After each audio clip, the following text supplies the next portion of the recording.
జై శ్రీమన్నారాయణ. నేను మీ icon astrologer Gattupalli Suresh Babu. భక్తి భాస్కర ప్రేక్షకులందరికీ కూడా జై శ్రీమన్నారాయణ. అయితే మనకి ఈరోజు ద్వాదశ రాసులు. ఈ ద్వాదశ రాసుల వారికి చాలామంది కూడా ఒక మంచి సందేహం అనేది ఒకటి ఉంటది. అదేంటంటే గనక మనము ఆలయానికి వెళ్తూ ఉంటాము. ఎన్నో రకాల పూజలు చేస్తూ ఉంటాము. కానీ ఇక్కడ మనకేమవుతుందంటే గనక చేసే పూజ మనకి ఫలిస్తుందా లేదా?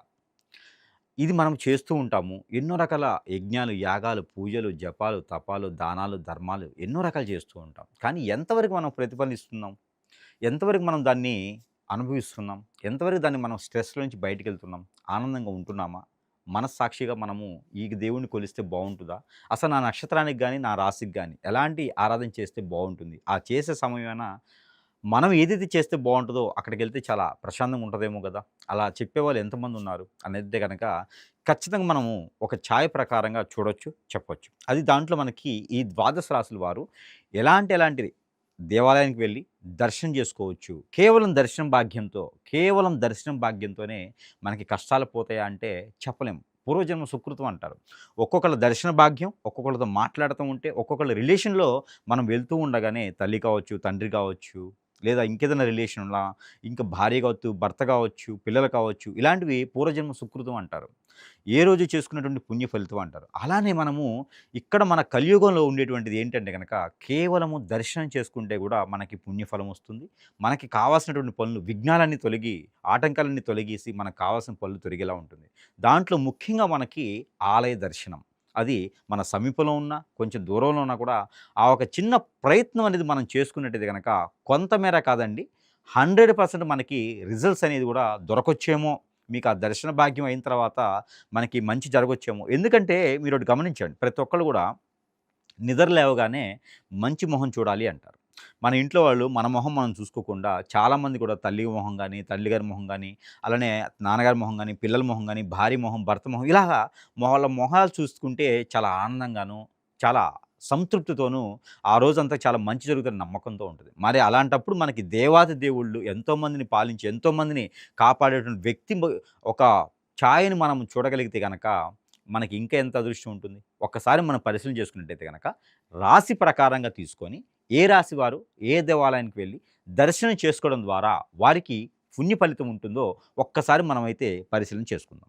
ద్వాదశ రాశుల్లో ఒకటి మిథున రాశి. మిథున రాశి వారికి ఎన్నో రకాలైనటువంటి స్ట్రెస్ అవుతా ఉంటది. టెన్షన్ ఉంటా ఉంటది. ఎందుకంటే గనక ప్రతి ఒక్కరు కూడా మిథున రాశి వారి దగ్గరికొచ్చి వారి దగ్గర ఉన్నటువంటి వనరులన్నీ కూడా లాగేసుకుంటా ఉంటారు. వారిని ఇబ్బంది పెడతా ఉంటారు. భంగపరుస్తా ఉంటారు. బాధ పెడతా ఉంటారు. చివరికి రోడ్డు మీద కూడా పడేస్తా ఉంటారు. ప్రేమిస్తే కూడా ఇబ్బంది పెడతా ఉంటారు.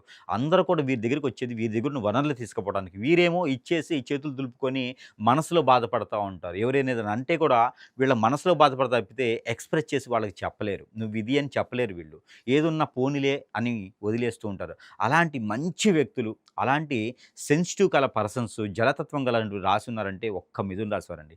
ఎవరైనా నమ్మదగిన వ్యక్తులున్నారంటే గనక వారే. అలాంటి మిథున రాశి వారికి ఏదైనా సరే ఒక మంచి ప్రయత్నం తెలియటువంటి ఎన్నో రకాలైన హోమాలు, యజ్ఞాలు, యాగాలు, పూజలు, జపాలు, తపాలు చేస్తూనే ఉంటారు కదా! ఈ చేసేటువంటి ప్రతిఫలము ఏదైనా మనకి సంబంధించినటువంటి ఆలయాలు కొన్నుంటాయి. ఆ రాశికి సంబంధించిన ఆలయానికి వెళ్ళి మనం ఏదైనా చేయగలిగితే గనక ఆ సమయం అలాంటి ఆలయాల్లో పెడితే ఎన్నో రకాలైనటువంటి ఉపయోగాలు ఉన్నాయి మనకిను. అనేక రకాలైనటువంటి పనులు అవుతూ ఉంటాయి. అప్పుడు మనకు ఆ స్ట్రెస్ కావచ్చు, మనసు, మైండు కేంద్రీకృతం అవుతే మోసపోకుండా ఉంటాం. ఆ దేవాది దేవుళ్ళ యొక్క దర్శనం జీవితంలో ఒక్కసారైనా చేసుకోవాలి అని అనిపించే ఆలయాలు మన మిథున రాశి వారికి ఖచ్చితంగా ఉన్నాయండి. దాంట్లో మొదటిగా వచ్చేసి మనం తీసుకున్నట్టయితే గనక శ్రీ తిరుమల తిరుపతి దేవస్థానం. కలియుగ దైవం శ్రీ వెంకటేశ్వర స్వామి మనకి ఆధ్యాత్మికమైనటువంటి క్షేత్రం అది. అలాంటి క్షేత్ర దర్శనం అనేది ఖచ్చితంగా మిథున రాశి వారి జీవితంలో ఒక్కసారైనా సరే చేసుకోవాలి. ఆ పక్కకే ఉన్నటువంటి కాణిపాకం. కాణిపాకంలో ఉన్నటువంటి వినాయక స్వామి. అక్కడ సిద్ధి వినాయక అని ఉంటారు. ఈ సిద్ధి వినాయక స్వామిని మనం దర్శనం చేసుకున్నా, ఆరాధించినా, అక్కడ తీర్థ ప్రసాదాలు తీసుకున్నా కూడా ఆ స్వామివారి వద్ద మన ఆరోగ్యం సహకరిస్తే కనుక ఏ వారము, తిథి, నక్షత్రము, సమయము లేదండి.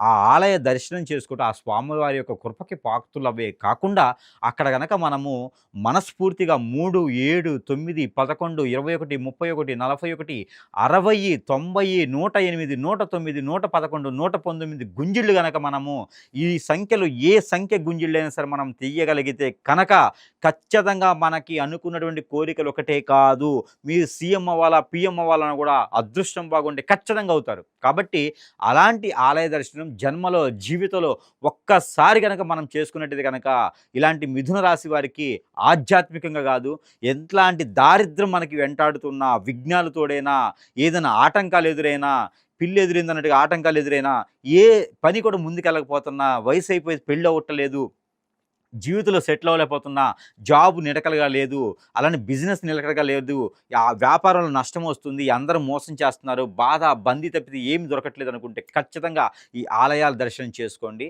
పుణ్య ఫలితం అనేది మీకు రాకపోతే అప్పుడు అడగండి. రెండోది, మనం అనుకున్నటువంటి కోరికలు తీరేందుకు ఆలయ దర్శనం మనకి సంతృప్తికరంగా ఉంటుంది కరెక్టే. కానీ ఇలా చేసినా కూడా మనకు అవ్వట్లేదు స్వామి, మరి ఏమవుతుందో తెలియట్లేదు అనుకుంటే గనక ఖచ్చితంగా చెప్తున్నాను, ఇంకా మీకు ఆలయ దర్శనం చేసినా కూడా మనకు అనుకున్న పనులు ముందుకు వెళ్ళట్లేదు అంటే గనక మీ పైన మంచితనంతో మీ యొక్క చలాకీతనము, చిలిపితనమే కాకుండా మీ యొక్క ఏదైతే అమాయకత్వం కావచ్చు, మంచి గుణం కావచ్చు, సెన్సిటివ్ తత్వం కావచ్చు, ఇవన్నీ కూడా గ్రహించి, గమనించి కావాలని చెప్పి మీ పైన ఏదైనా హిప్నాటిజం, బ్లాక్ మ్యాజిక్, వశీకరణ, చాతబడి లాంటివి చేయించి, లేదా హిప్నాటిజం లాంటివి చేయించుకొని, స్పిరిట్ లాంటివి చేయించి, మరుగుమందు లాంటివి పెట్టితే కనుక మీకు దేవ దర్శనం అయినా కూడా ఈ యొక్క జరగడం ద్వారా నెగిటివిటీ బాడీలో ఉంటే మీకు ఎలాంటి సందర్భంలో కూడా ఎలాంటి శుభకార్యాలు కానీ, శుభ పనులు కానీ మీకు జరగవు, అవ్వవు. ఎప్పటికప్పుడు పద్మవ్యూహంలో కొట్టుకుంటూనే ఉంటుంటారు. కాబట్టి అలాంటిది ఏమైనా జరిగితే కనుక అది జాతక ప్రకారంగా కాదు, నక్షత్ర ప్రకారంగా కాదు, దశల ప్రకారంగా కాదు, గోచార ప్రకారం కాదు, దేవదర్శనం అయినా ఎన్నో రకాల పూజలు, యజ్ఞాలు, యాగాలు, హోమాలు, దపాలు, జపాలు, జానాలు చేసుకున్నా కూడా మీకు అవ్వట్లేదు అనుకుంటే కనుక ఖచ్చితంగా మీ పైన ఏదో చెడు క్రియ జరుగుతుంది అని అర్థం. కాబట్టి అలాంటిది ఏమైనా ఉంది అంటే కనుక ఖచ్చితంగా గురువుగారి సంప్రదిస్తేనే మీ యొక్క అలాంటిది జరగకుండా, జరిగింది తీసేసి మళ్ళీ రాకుండా చేసేటువంటి ప్రయత్నం ఉంటుంది. లేదు చిన్న చిన్న విషయాలే అంటే కనుక, విఘ్నాలు తొడవుతున్నాయి అంటే కనుక ఖచ్చితంగా బెల్లము, గరిక తీసుకొని వెళ్ళేసి కాణిపాకంలో ఉన్నటువంటి సిద్ధి వినాయక దగ్గరికి వెళ్ళి దర్శనం చేసుకోండి. అలానే ఆ పక్కన ఉన్నటువంటి వెంకటేశ్వర స్వామి వారి యొక్క కలియుగ దైవం మనకి తిరుమల తిరుపతి వెంకటేశ్వర స్వామి వారిని దర్శనం చేసుకోండి.